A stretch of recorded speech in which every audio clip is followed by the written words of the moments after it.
بسم اللہ الرحمن الرحیم۔ آج کی ہماری گفتگو باجزید یلدرم سلطان جو ترکی کے تھے ان پہ بات ہوگی۔ مراد اول کی وفات کے بعد اس کا بیٹا شہزادہ باجزید تخت نشین ہوا۔ وہ اپنے باپ کی زندگی میں ہی بہت سے اہم معرکوں میں شرکت کرنے لگا تھا، خاص طور پہ جنگ کونیہ میں جس طرح اس نے دشمن کے خلاف یلغار کی اور اچانک جو ہے وہ ان پر حملہ آور ہوا اور فتوحات حاصل کی، تو باپ کی طرف سے اسے یلدرم یعنی بجلی کا خطاب دیا گیا۔ تو اپنے باپ کے بعد جب وہ تخت نشین ہوا تو یہ دیکھتے ہوئے کہ یہ ایک نوجوان شہزادہ ہے، یورپ کی مختلف طاقتیں اور یورپ کے جو مختلف حکمران تھے انہوں نے اس کے خلاف اتحاد قائم کر لیا، اور جو شاہ ہنگری تھا اس نے ڈیوک آف برگندی یعنی فرانس کا جو حکمران تھا مشرقی فرانس کا، اس کو اپنے ساتھ ملایا اور بہت سی طاقتوں کو ملا کے جو عثمانیوں کا ایک اہم علاقہ جو تھا نکوپولس، اس کا محاصرہ کر لیا۔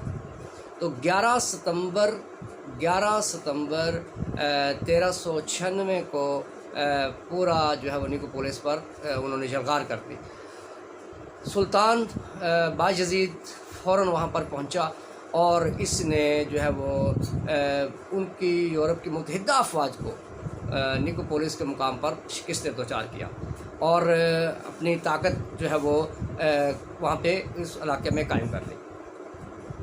یہ باجزید کی اتنی بڑی فتح تھی کہ جب اس کی اطلاع مصر میں جو عباسی خلیفہ تھا متوکل اس تک پہنچی تو وہ اتنا خوش ہوا کہ اس نے باجزید کو سلطان کا خطاب دیا۔ اب دیکھیے کہ یعنی باجزید پہلا ترک حکمران ہے جو سلطان کہلایا، اور اس کو عباسی خلیفہ متوکل نے یہ خطاب دیا۔ اچھا، یہ بات یاد رکھنے والی ہے کہ ابو جعفر منصور نے جب بغداد کی بنیاد رکھی اور بغداد کا شہر تعمیر ہوا تو اس کے بعد سے بنو عباس کا دارالخلافہ جو تھا وہ بغداد تھا، لیکن جب ہلاکو خان نے 1258 میں بغداد کو تباہ کر دیا اور مستعصم باللہ کو شکست دی اور بغداد پر قبضہ کر لیا، تو 2 سال کے بعد ہی سلطان بیبرس جو تھا، رکن الدین بیبرس، اس نے 1260 میں عین جالوت کی جنگ میں ان کو شکست دی تاتاریوں کو، اور اس نے مصر میں عباسی خلافت کو دوبارہ قائم کیا۔ یعنی عباسی خلافت بغداد سے مصر منتقل ہو گئی اور وہاں پہ اب سلطان یہ خلیفہ جو تھا عباسی خلیفہ وہاں پہ بیٹھتا تھا۔ تو اس وقت متوکل عباسی خلیفہ مصر میں تھا، یعنی قاہرہ میں، جب یہ نکوپولس کا معرکہ جو ہے وہ سر انجام دیا اور اس میں فتح حاصل کی باجزید نے، تو سلطان نے اس کو خلیفہ نے اس کو سلطان کا خطاب دیا۔ اچھا، اس کے بعد اتنی فتوحات حاصل کرنے کے بعد اس نے قسطنطنیہ کا فتح کرنے کا منصوبہ بنایا اور باسفورس میں کہ جو مشرقی ساحل تھا اس کے اوپر اناضولو حصاری کے نام سے ایک بہت ہی طاقتور جو ہے وہ اور بڑا مضبوط جو ہے وہ قلعہ تعمیر کروایا، اور ابھی یہ ان جنگی تیاریوں کو کر رہا تھا، وہ قسطنطنیہ فتح کرنا چاہتا تھا کہ اس کے اوپر جو ہے وہ حملہ کر دیا امیر تیمور نے۔ امیر تیمور کا اب حملہ جو ہے اس کے کچھ سیاسی اسباب بھی تھے، چند ایک ہم ذکر کر لیتے ہیں۔ سب سے اہم یہ کہ باجزید یلدرم نے 2 باغی جو کہ امیر تیمور کے باغی تھے، انہوں نے امیر تیمور کے علاقے میں بغاوت کی تھی اور اب بھاگ کر جب وہ باجزید کے پاس آ گئے تھے تو باجزید نے ان کو پناہ دی ہوئی تھی، سلطان احمد جلائرہ اور کرہ یوسف۔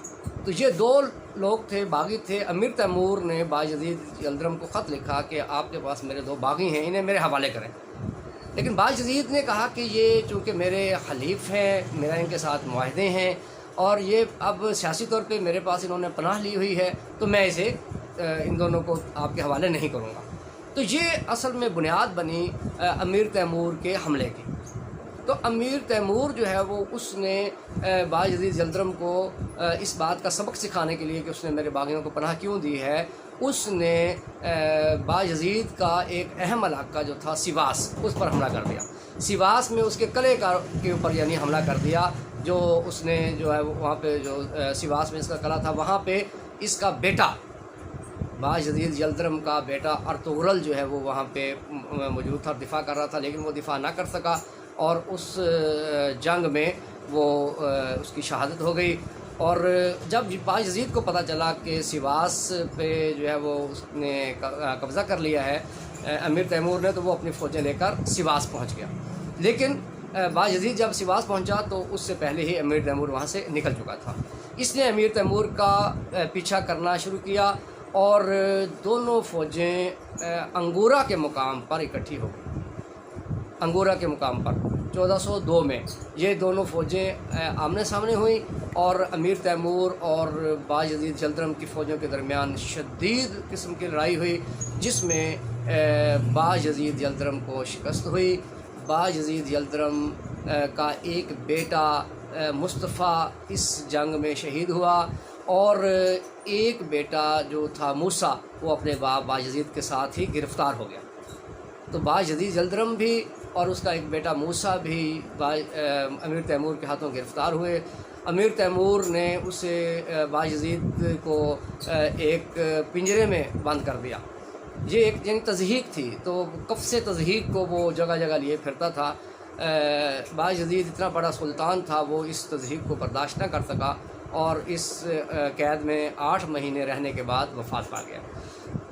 باجدید کی وفات کے بعد اس کا بیٹا محمد جو چلپی ہے، اس نے دوبارہ ریاست کو مضبوط بنیادیں فراہم کیں اور اس کے بعد پھر ترک جو ہے وہ مزید انہوں نے اپنے اقتدار کو مضبوط کیا۔